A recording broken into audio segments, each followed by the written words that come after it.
IDF uncovers weapons in Gaza high school as fighting expands to new areas. Here's a summary of the article. The fighting in the Gaza Strip expanded to new areas of the territory's northern sector, the IDF said on Saturday. Devon undercover unit troops, including both regular and reserve soldiers, carried out raids against several targets in the Gaza Strip, dismantling terrorist infrastructure and eliminating numerous Hamas fighters in the process.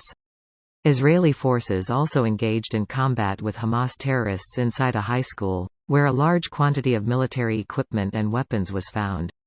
Earlier, the army said that a terrorist cell that fired rockets from the Gaza Strip toward central Israel on Friday was eliminated in an Israeli airstrike. According to the army, reservists from the Jerusalem Brigade's reconnaissance unit identified the terrorists responsible for the rocket barrage and directed an airstrike against them, successfully executing the operation in less than an hour after the rockets were fired.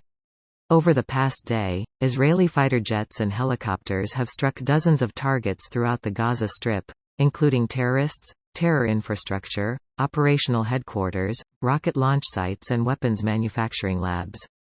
The Hamas-controlled health ministry in Gaza reported that hundreds of people have left Al-Shifa hospital on Saturday. This post received a score of 3,000, with an upvote ratio of 81%. Here are the top comments in response to this article. 21 Jump Street, Fauda crossover is gonna be a shit show. Israeli Jesus ain't got time for yo shit. Israeli forces also engaged in combat with Hamas terrorists inside a high school, where a large quantity of military equipment and weapons was found. It's so batshit Hama denies these things yet there they are. Like if you're going to do horrific things anyways why keep denying? Like the hospital, now a school, and the 100-minute GoPro attack live stream. It's out of this world nuts. Hamas were there for years. Here's a clip from 7 years ago. Setting up bases takes a long time. The 20-meter deep, more than 1 kilometer long tunnels underneath were dug for more than a decade, and cost $1 billion. It's one hell of a construction project. Who was bankrolling that project, I wonder? Follow the money. Probably Iran, Syria, rich families in Qatar and Saudi Arabia would be my guess, but no idea. Not even countries with nefarious motives bankroll Hamas. Although not directly. Gaza gets some of the most foreign financial aid anywhere. Hamas's leaders take that money for weapons, tunnels, and rockets instead of building a better life for Palestinians. Oh, and also to live a life of luxury in Qatar.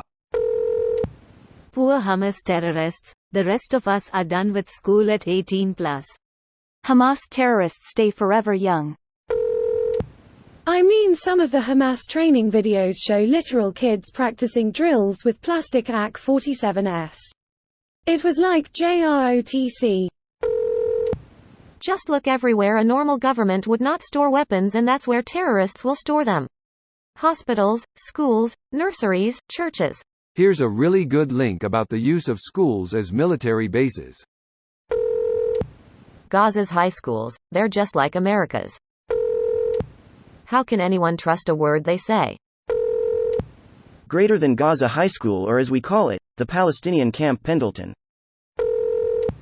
So weeks after the north of Gaza has turned into active war zone, schools are still considered no-go zones?